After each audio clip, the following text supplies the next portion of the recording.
Good morning, everyone. Happy Wednesday. Hope you're well. I wanted to do something different where I record my entry. I know that I normally have been writing my entries for the past long time.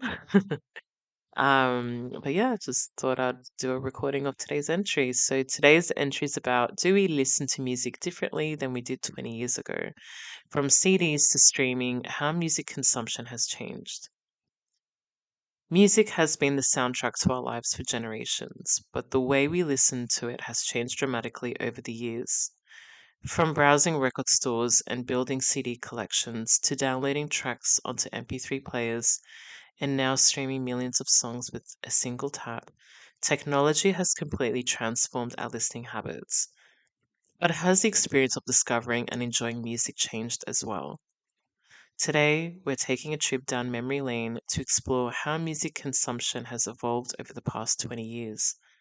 Whether you grew up waiting for your favorite song to play on the radio or can't imagine life without streaming playlists, this is a fascinating look at how far we've come and what we've gained and lost along the way. So let's dive in. 20 years ago, music lovers often built collections of CDs that proudly lined bedroom shelves and entertainment units. Buying a new album was an event. Fans would visit music stores on release day, browse through the racks, and take home a physical copy of the latest release from their favorite artist. Listening to an album meant experiencing it as the artist intended. You would press play on the first track and often listen all the way through to the final song. Album artwork, lyric booklets, and special edition packaging and added to the oh my gosh, my bad guys. Album artwork, lyric booklets, and special edition packaging added to the experience. Music wasn't just something you heard, it was something you owned. Many fans still remember saving their pocket money or weekly wages to buy the latest release. Because albums cost money, listeners often spend more time with each purchase, getting to know every track rather than just the singles. Radio played a huge role in music discovery during the early 2000s. Whether it was a local station or a national countdown show, radio introduced listeners to new artists and songs they might never have found otherwise. Many people fondly remember waiting patiently for their favorite song to come on so they could record it onto a cassette tape or later onto a CD. I'm guilty. I was one of those people back in the 90s, especially with a cassette. I had like a cassette radio player. And I remember when my favorite songs would come on, I think it was like Celine Dion, Tina Arena, boy bands like O Town, Backstreet Boys, 98 Degrees. And anyway, any of those like artists, like when they would come on to the radio, I'll be like, oh my God, I have to record them onto my cassette. And then I would take a pencil, rewind the tape. So that way I could actually record. But yeah, that was my fond memory.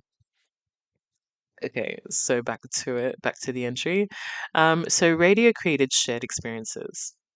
Millions of listeners heard the same songs at the same time, helping create cultural moments around music.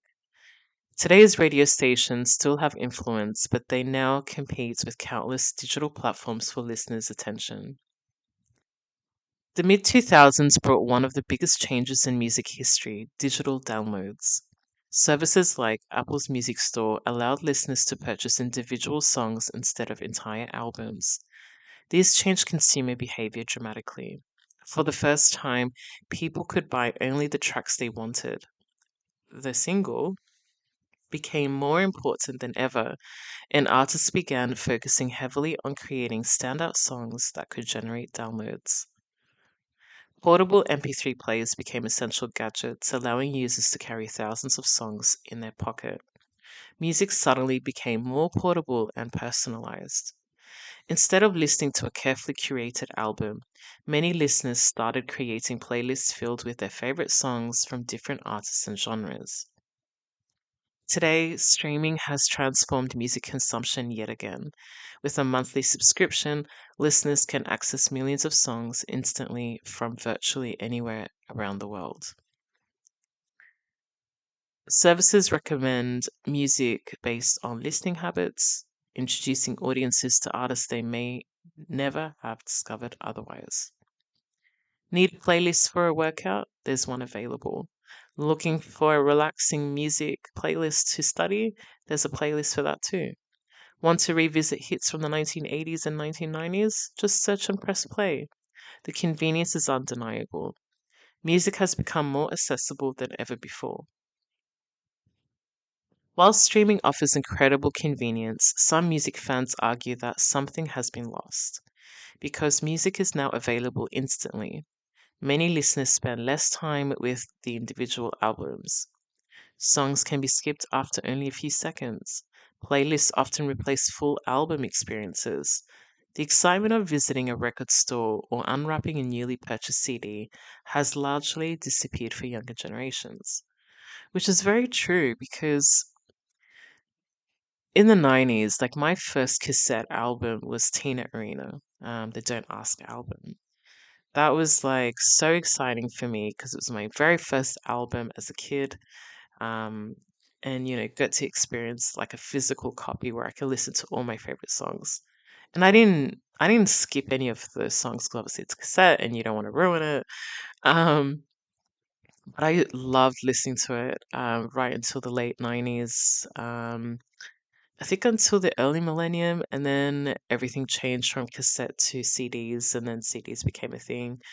Um, and I do feel guilty in some ways because I have so many CDs, like from all my favorite artists, or it could be a singer or a band that released a single. I bought the single, CD single, and now they're all just, collecting dust. Which I feel sad, because like you buy the physical, because it's amazing. You get to listen to all your favorite tracks.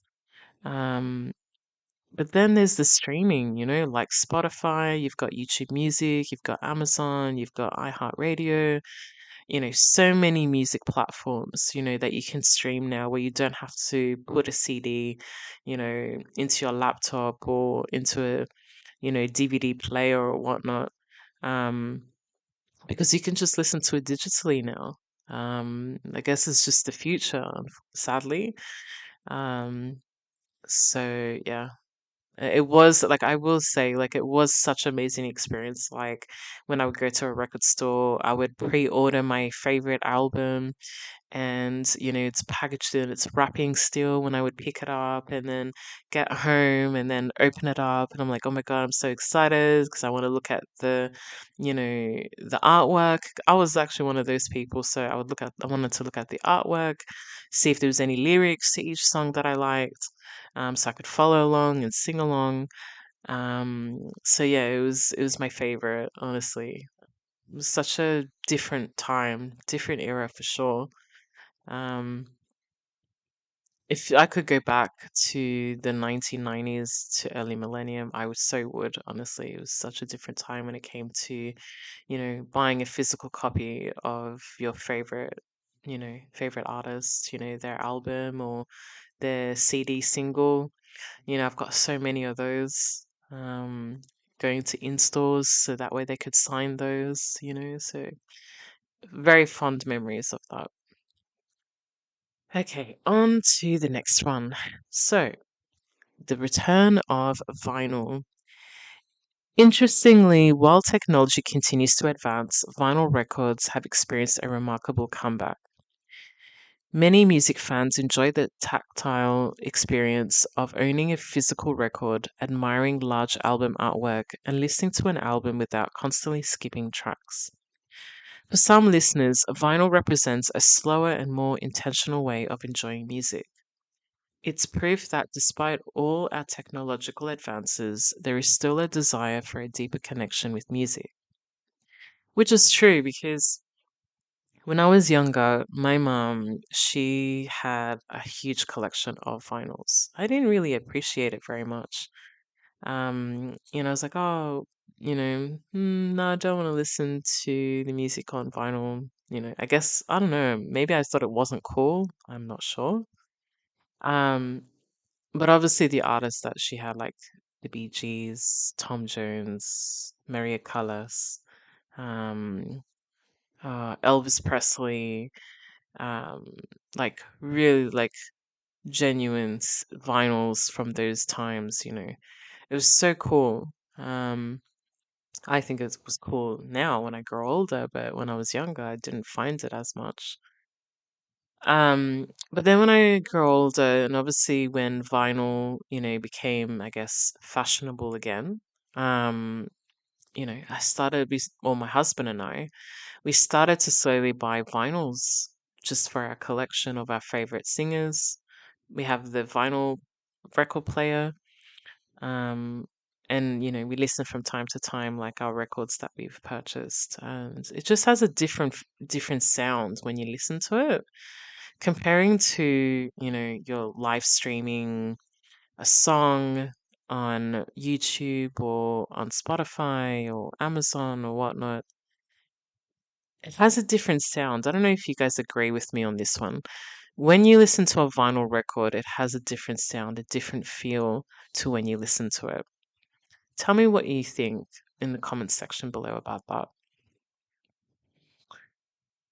So, my next topic is how music discovery has changed forever, which I think it has. 20 years ago, discovering a new artist often came from radio, television, magazines, or recommendations from friends. Today, discovery can happen through social media, streaming algorithms, short form videos, podcasts, and online communities. A song can go viral overnight and become a worldwide hit within days. Artists no longer need traditional gatekeepers to reach audiences. This has opened doors for independent musicians while also creating a much more crowded marketplace. So, is music better today? The truth is that neither era is necessarily. Sorry, guys. The truth is that neither era is necessarily better. The CD era offered ownership, album appreciation, and memorable experiences surrounding music purchases. The streaming era offers convenience, accessibility, and an almost unlimited library of music at our fingertips. Perhaps the biggest difference is not the music itself, but how we interact with it. 20 years ago, listening to music often required patience and commitment. Today, music is available instantly whenever and wherever we want it. Music continues to evolve alongside technology, but its ability to inspire, comfort, and bring people together remains unchanged. Whether you grew up browsing CD stores, waiting for your favorite song on the radio, downloading tracks onto an MP3 player, or streaming playlists from your phone, every generation has its own unique relationship with music.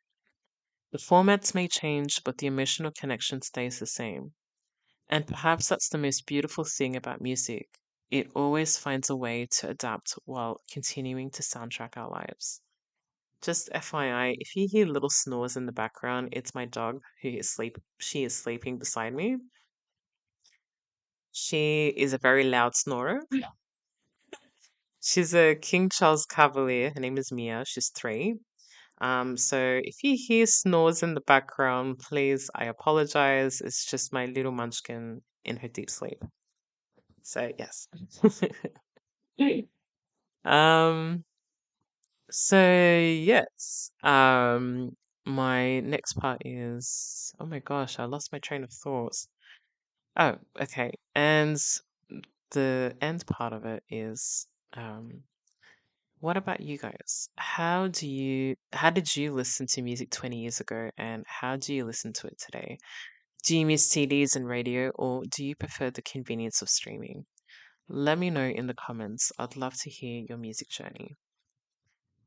Well, that's a wrap. Thank you guys so much for stopping by at Music Beat Central and spending time with me today. I'm your host, Hanan, and yeah, I'd love to hear your thoughts.